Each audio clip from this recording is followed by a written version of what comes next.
Assalamualaikum warahmatullahi wabarakatuh. Perkenalkan, nama saya Siti Zaima Asnal Bahtiah dengan NIM 003 dari Prodi Pendidikan Akuntansi Fakultas Ekonomi dan Bisnis Universitas Negeri Yogyakarta.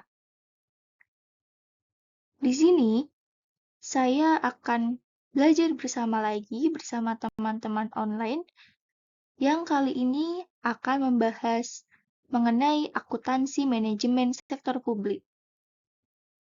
Baik, langsung saja kita mulai.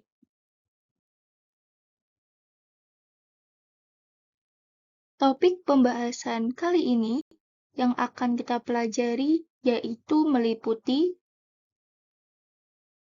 yang pertama, yaitu mengenai definisi akuntansi manajemen sektor publik. Kemudian yang kedua, yaitu mengenai peran akuntansi manajemen sektor publik. Yang ketiga, yaitu mengenai tujuan akuntansi manajemen sektor publik. Dan untuk pembahasan yang terakhir atau yang keempat, yaitu mengenai proses perencanaan dan pengendalian manajerial organisasi sektor publik. Selanjutnya, kita masuk ke dalam topik pembahasan yang pertama, yaitu mengenai definisi akuntansi manajemen sektor publik. Nah, jadi di sini teman-teman harus mengetahui apa definisi dari akuntansi sektor publik itu ya. Nah, jadi akuntansi sektor publik ini dapat didefinisikan sebagai mekanisme teknik dan analisis akuntansi yang diterapkan pada pengelolaan dana masyarakat di lembaga-lembaga tinggi negara dan departemen-departemen di bawahnya. Nah, contohnya itu ada pemerintah daerah, BUMN, BUMD, LSM, yayasan sosial, ataupun proyek-proyek yang bekerja sama dengan sektor publik dan juga swasta.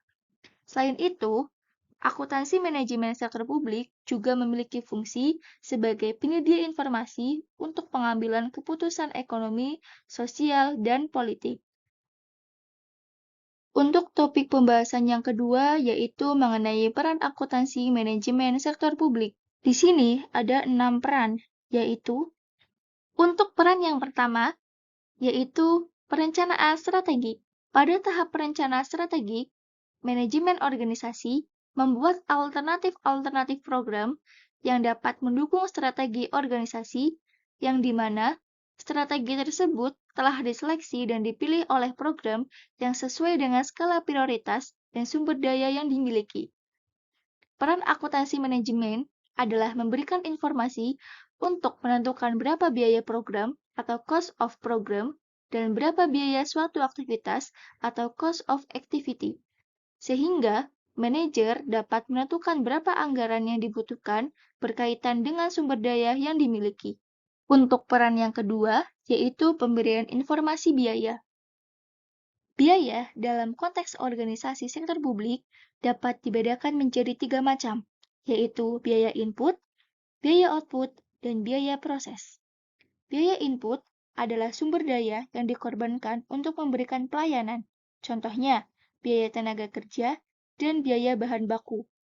Biaya output adalah biaya yang dikeluarkan untuk mengantar produk hingga sampai ke tangan pelanggan. Biaya proses yang dapat dipisahkan berdasarkan fungsi organisasi. Biaya diukur dengan mempertimbangkan fungsi organisasi. Akuntansi manajemen sektor publik memiliki peran yang strategis dalam perencanaan finansial terkait dengan identifikasi biaya-biaya yang terjadi. Dalam hal ini, akuntansi manajemen sektor publik membutuhkan cost accounting untuk pengambilan keputusan biaya serta untuk memberikan informasi mengenai pengeluaran publik yang dapat digunakan oleh pihak internal maupun eksternal untuk perencanaan, pengendalian, dan pengambilan keputusan. Selanjutnya, untuk peran yang ketiga, yaitu penilaian investasi. Penilaian investasi dalam organisasi publik dilakukan dengan menggunakan analisis biaya manfaat atau cost-benefit analysis. Dalam hal ini, akuntansi manajemen berperan untuk menilai kelayakan investasi secara ekonomi dan finansial. Contohnya, dalam mengidentifikasi biaya, risiko, dan manfaat atau keuntungan dari suatu investasi. Dalam penilaian suatu investasi, faktor yang harus diperhatikan oleh akuntan manajemen adalah tingkat diskonto, tingkat inflasi, tingkat risiko, dan ketidakpastian dan sumber pendanaan untuk investasi yang akan dilakukan. Penilaian investasi pada sektor publik pada dasarnya lebih rumit dibandingkan dengan di sektor swasta. Teknik-teknik penilaian investasi pada sektor swasta didesain untuk organisasi yang berorientasi pada laba. Sementara, organisasi publik merupakan organisasi yang tidak berorientasi pada upaya mengejar laba. Sehingga, terkadang, teknik-teknik tersebut tidak dapat diterapkan untuk di sektor publik. Selanjutnya, untuk peran yang keempat, yaitu ada penganggaran. Akuntansi manajemen berperan untuk memfasilitasi terciptanya anggaran publik yang efektif. Terkait dengan tiga fungsi anggaran, yaitu sebagai alat alokasi sumber daya publik, alat distribusi, dan stabilisasi, maka akuntansi manajemen merupakan alat yang vital untuk mengalokasikan dan mendistribusikan sumber dana publik secara ekonomis, efisien, efektif, adil, dan merata.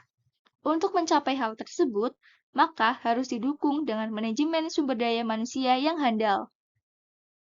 Untuk peran yang kelima, yaitu penentuan biaya pelayanan atau cost of service dan penentuan tarif pelayanan atau charging for service. Di sini, akuntansi manajemen digunakan untuk menentukan berapa biaya yang dikeluarkan untuk memberikan pelayanan tertentu dan berapa tarif yang akan dibebankan kepada pemakai jasa pelayanan publik, termasuk menghitung subsidi yang diberikan.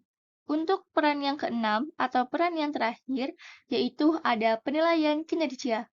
Di sini, berperan dalam pembuatan indikator kinerja kunci atau Key Performance Indicator dan satuan ukur untuk masing-masing aktivitas yang dilakukan. Penilaian kinerja dilakukan untuk mengetahui tingkat efisiensi dan efektivitas organisasi dalam mencapai tujuan yang telah ditetapkan. Kemudian, untuk topik pembahasan yang ketiga, yaitu mengenai tujuan akuntansi manajemen sektor publik.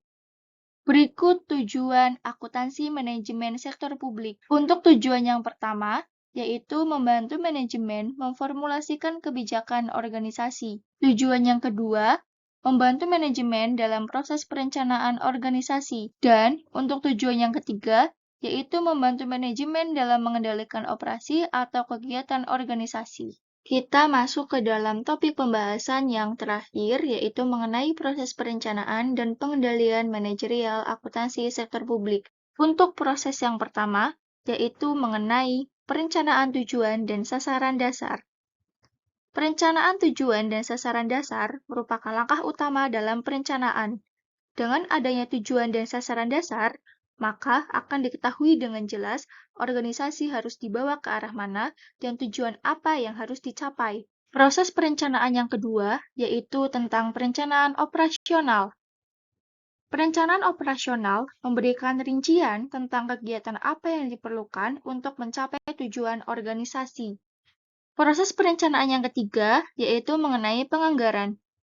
Penganggaran membantu organisasi untuk mengalokasikan dan mendistribusikan sumber dana publik secara ekonomis, efisien, efektif, adil, dan merata. Proses yang keempat yaitu mengenai pengendalian dan pengukuran. Pengendalian dan pengukuran merupakan cara dalam mengawasi pelaksanaan kegiatan dalam organisasi untuk meminimalisir dan mendeteksi adanya kecurangan. Dan untuk proses perencanaan yang kelima, yaitu mengenai pelaporan, analisis, dan umpan balik. Berikut ini saya beri latihan soal guna mengetahui kemampuan teman-teman mengenai akuntansi manajemen sektor publik. Selamat mengerjakan.